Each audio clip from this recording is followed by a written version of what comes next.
They got our spy pilot with a head full of classified information. The Russians want their man back before he cracks. We want you to negotiate the swap. I'm an insurance lawyer. I'm not sure I want to pick that up.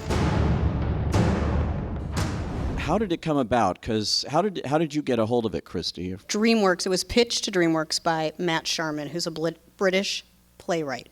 And he hadn't written a script yet, but he had the pitch, and we thought it was great. Matt pitched it to Steven, and Steven thought, if this is a real, true story, and we looked it up, and it was a real, true story, this would make a great movie. What about you, Marc? You sort of knew about it, didn't you? I did. A colleague of mine in my company about 7 or 8 years ago, we both love history, found this footnote, this historical footnote about this American hero, James Donovan, and his involvement in the exchange of the spy exchange. And we contacted the Donovan family then, but were really unable to parlay the story and sell it anywhere in town. So when Matt came over and pitched to Dreamworks, they knew of my interest, and they called, and I heard the pitch, and we bought a pitch. And actually, it was just 2 years ago, right now, that we heard the pitch.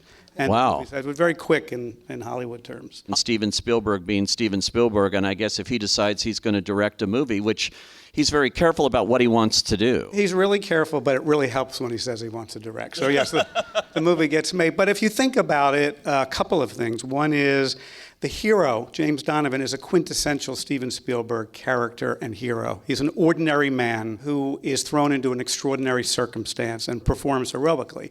Steven and myself as well have very personal memories of that period in time in the late 50s, early 60s. I can remember looking out of my bedroom window into the backyard of my neighbor and watching the bulldozer come in to dig a big hole that became a bomb shelter. Oh, yeah. And Steven has very specific memories of that period as well, many of which are in the film. If you see the film, there's a scene with a little boy who fills up the bathtub with water because when the bomb hits, all the students were instructed that the water would be contaminated. And that scene is really from Steven's childhood. It reminded me of, in an odd way, To Kill a Mockingbird. The character that Tom Hanks plays is very much like Gregory Peck.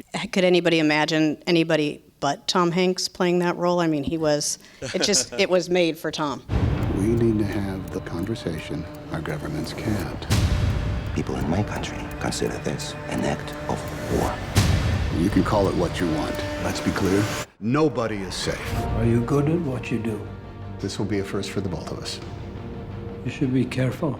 Indeed, a wonderful actor, Marc Rylance. He hasn't been in that many films. He's mostly known as a stage actor, and Steven saw him in 12th Night, I want to say, on stage before this movie was made, and just knew that that was the actor to play Abel, who's a Soviet spy who was incarcerated in Brooklyn in 1957. How did the Coen brothers come into the picture here to basically do a polish or do it? They just helped deepen character and dialogue. Yeah, and it was actually kind of cool thing to be sitting around the table with Steven, Joel, and Ethan working on a script. So it doesn't get much better than that if you love movies and love making movies. And it was also helpful to us because they're really quick. Steven is a very efficient filmmaker, not for efficiency's sake, just because he's so prodigious in knowing exactly how he wants to tell the story, and his intuition with the camera and how to marry the camera to the storytelling is extraordinary. And so, he comes to work, he knows what he wants, he gets what he wants, and then he goes home. So it's a wonderful way to make a film. And this one is doing really well at the box office now, and it's a tough time for movies sort of aimed at adults and things because there's so many, but this one has broken through. It has, which is, of course, wonderfully satisfying, but I think it's wonderful for all of us in the film business when a story that's well told and well crafted finds an audience the way Bridge of Spies has and is embraced. It gives hope for all of us who have dreams of making other similar kinds of films in a marketplace that's very competitive and very international. And this is a great American story.